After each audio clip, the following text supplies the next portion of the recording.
এই মুহূর্তে লক্ষ্মীর ভাণ্ডার নিয়ে উঠে এলো বিরাট আপডেট। লক্ষ্মীর ভাণ্ডারের ভাতার নিয়মে বড় পরিবর্তন আসছে। জুলাই মাসে সবাই পাবেন না লক্ষ্মীর ভাণ্ডারের টাকা ব্যাঙ্ক অ্যাকাউন্টে। তো বন্ধুরা, সে নিয়ে আজকের আপডেটটি আমি আপনাদের সাথে শেয়ার করতে যাচ্ছি যে লক্ষ্মীর ভাণ্ডার ভাতার নিয়মে কি বড় পরিবর্তন আসতে চলেছে, পাশাপাশি জুলাই মাসে কারা কারা ব্যাঙ্ক অ্যাকাউন্টে লক্ষ্মীর ভাণ্ডারে ভাতার টাকা পাবেন না, সমস্ত কিছু আপডেট আপনাদের জানাবো। তার আগে আপনাদের কাছে একটি রিকোয়েস্ট, যদি আপনারা এখনও পর্যন্ত আমাদের চ্যানেলটিকে সাবস্ক্রাইব করে না থাকেন তো চ্যানেলটিকে সাবস্ক্রাইব করে পাশে রাখবেন। ভিডিওটি ইনফরমেটিভ মনে হলে অবশ্যই প্রচুর লাইক শেয়ার করতে ভুলবেন। মহিলাদের আর্থিক স্বনির্ভরতা বাড়াতে এবং হাত খরচের সুবিধা দিতে পশ্চিমবঙ্গ সরকার শুরু করেছিল লক্ষ্মীর ভাণ্ডার প্রকল্প। মুখ্যমন্ত্রী মমতা বন্দ্যোপাধ্যায় 2021 সালের বিধানসভা নির্বাচনের আগে এই প্রকল্পের কথা ঘোষণা করেন। জনপ্রিয় এই প্রকল্পের আওতায় রাজ্যের মহিলারা মাসে 500 থেকে 1200 টাকা পর্যন্ত আর্থিক অনুদান পেয়ে থাকেন। এবার এই প্রকল্পে আনা হচ্ছে একাধিক সুরক্ষাবিধি এবং নতুন নিয়ম। মূলত কী পরিবর্তন আসতে চলেছে এই প্রকল্পে? অর্থ দপ্তরের নির্দেশে জানানো হয়েছে, এখন থেকে লক্ষ্মীর ভাণ্ডার সহ অন্যান্য সরকারি অনুদান প্রকল্পে অর্থ প্রদানের ক্ষেত্রে রিজার্ভ ব্যাংকের সাইবার নিরাপত্তা বিধি মেনে চলতে হবে।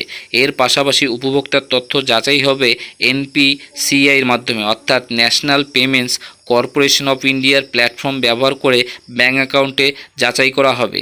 ডিবিটি পদ্ধতিতে কড়াকড়ি। ডাইরেক্ট বেনিফিট ট্রান্সফার বা ডিবিটির মাধ্যমে উপভোক্তাদের ব্যাঙ্ক অ্যাকাউন্টে সরাসরি টাকা পাঠানো হয়। এই পদ্ধতিকে আরও সুরক্ষিত করতে নির্দেশ দেওয়া হয়েছে।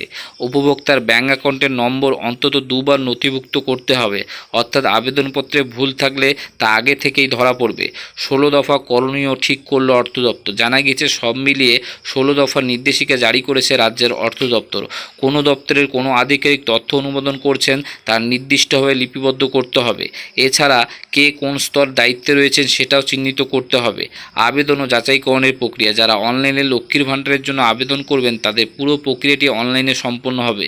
অফলাইন আবেদনকারীদের ক্ষেত্রে তথ্য যাচাইয়ের প্রক্রিয়া হবে নির্ধারিত নিয়মে। সুরক্ষা নিশ্চিত করতে এই পদক্ষেপ বলে জানানো হয়েছে সরকারি সূত্রে। 5টি গুরুত্বপূর্ণ প্রশ্ন লক্ষ্মীর ভাণ্ডার নিয়ে। লক্ষ্মীর ভাণ্ডার প্রকল্পে কারা আবেদন করতে পারেন? পশ্চিমবঙ্গের 25 থেকে 60 বছর বয়সী সব মহিলারা নির্দিষ্ট শর্ত মেনে এই প্রকল্পে আবেদন করতে পারবেন।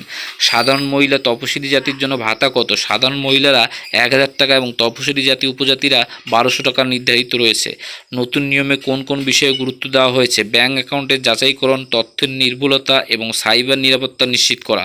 তথ্য যাচাই কোথা থেকে করা হবে? রিজার্ভ ব্যাংকের আওতাধীন এনপিসিআইয়ের মাধ্যমে তথ্য যাচাই হবে। কিভাবে টাকা পাঠানো হবে?